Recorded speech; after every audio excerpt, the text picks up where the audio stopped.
Hey guys, welcome back to the channel. So I wanted to show you two 6309s. This one here on the left is a new old stock, pretty much 6309's Hong Kong dial. This one is a well-worn 6309 Sua dial. So if you see the difference on these two watches, Hong Kong dial, if you look at the very bottom of the dial, you'll see from this marker all the way to that one, looks like a little smiley face. It's probably hard to focus in on, but it'll say, 6309, 7049, Hong Kong, the dial and movement Japan, and the rest Hong Kong or whatever, cased Hong Kong, something like that, to that effect. And then these were the ones made in Japan. These here, it'll say Japan 6309, 7049 over there, and then you got the little Sua symbol right there. So if you look at these two differences here, this one, like I said, it's like new old stock, so it looks brand new. If you look at the text, resist, the water resist there, it's in red still, water 150 meters resist. This one, this is what happens when they wear. You get a lot of patina, so now it looks kind of greenish almost. And if you look at the loom plots, they look like a creamy, almost some yellowing, and it's pretty consistent. It looks all even. Hands look a little more worn, just because that's what gets it the most when you get any water or moisture inside the watch. And this is from 1979, so 41 years of exposure. This is what's going to happen. This one here was put away. This is from 1982, and you can just see how brand new it looks still. So quite different. So this is before and after. If you guys don't already know, these are 44 millimeter case from side to side, 45 from tip to tip, and then our thickness is about 12.7, 22 millimeter lugs, and they are running the 6309 movement, which is an awesome movement, very famous Seiko movement. This one here I have on an Uncle Seiko bracelet, which is decent. Clasp, kind of leaves some things to be desired there on the clasp. It's like a stamped steel, but it's not bad.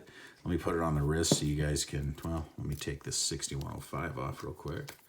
But it's not bad. It's just not good either. I mean, it's not, it looks decent. It really does. But I really don't like how the clasp just has this one button here. And when I got it, this roll pin came out. I had to actually put that back in, tighten it up. Kind of unfortunate, really unfortunate. But maybe their QC on their bracelets aren't all that good. I'm not sure, but let's go back to the watch. So this one, the Sua dial, is beat up quite a bit. You got a lot of nicks, marks, stuff all over. The bezel's kind of worn a little bit, but everything lines up perfectly. It was made in Japan. It's Sua. And I guess the QC may be a little bit better back then in Japan. If you look at this one is absolutely perfect. It's been serviced. It's new old stock though, but if you look, it doesn't line up. Kind of has that that Seiko misalignment. See, there's the notch. If I do it again, it goes on the other side. So that's, classic Seiko that we're kind of used to, but you know what? You can put it in the middle and be happy about it. It really won't move, so I don't really care. It's Seiko. That's how Seiko is, but it's a vintage piece, and I'm happy to have it in my collection. It's beautiful. And this is also on an Uncle Seiko. This is our Uncle Seiko rubber strap. Very nice, but just beautiful. They're both great watches, but just so you guys can kind of see a difference. And if you look, let me show you the Sua. I'm not sure if you'll be able to see it on camera, but if you look at that date border or that date cutout, it's beveled. It's got real deep beveling, if you could see that. And that is a characteristic of the original Sua dial, right? Now, if you look at the 6309 Hong Kong dial, it doesn't have much beveling, maybe slight beveling. Kind of hard to tell. Yeah, almost no beveling. And that's just the way they made the Hong Kong dials. So that's another thing to look for if you're looking at these vintage watches, to make sure you're getting, original, Seiko vintage, 6309s. That's what you want to look at. The only way, if you ever see a 6309 with a kanji date wheel, that's not a 6309. It's a 6306. So, and the 6306 is only made in Japan. It was only for the Japanese market. And some people get them confused. So if you see a 6309 stamped back, but you have a kanji date wheel, somebody's modified it, somebody changed it around. So you won't see that. But anyway, just great watches. These are good everyday timepieces right here. You just can't go wrong with either of them. Even this one's been serviced and it's keeping excellent time. Let's demonstrate that real fast.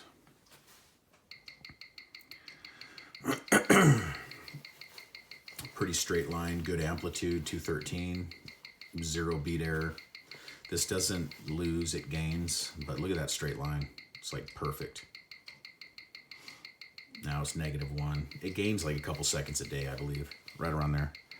Now, if you look at this one, which wasn't serviced, I actually regulated it myself. It's actually doing pretty well. And I'm not sure if it's even wound. So let's see what happens here. So my beat error is nothing like the other one. And actually, my amplitude's way off. Let me wind it a little bit because I don't have enough in the mainspring. So let's do a little bit of shaking. Here we go. This is becoming a long video, but you know what? This is fun stuff. We all love watches, so this is what we like to do, right? Okay, let's see if that will put enough in the mainspring. It probably will. Okay, let's see what happens here. So if you look at these lines here, how close they are, that's the beat error.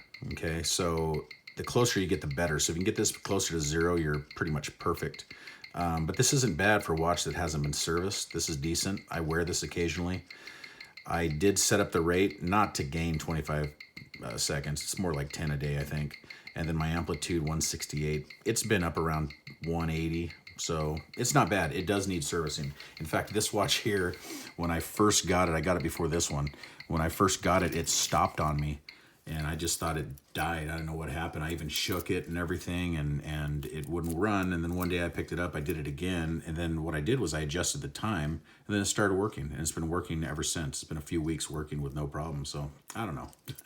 But it will get serviced also. But I want to do the 6105 first, and then this will go in. But anyway.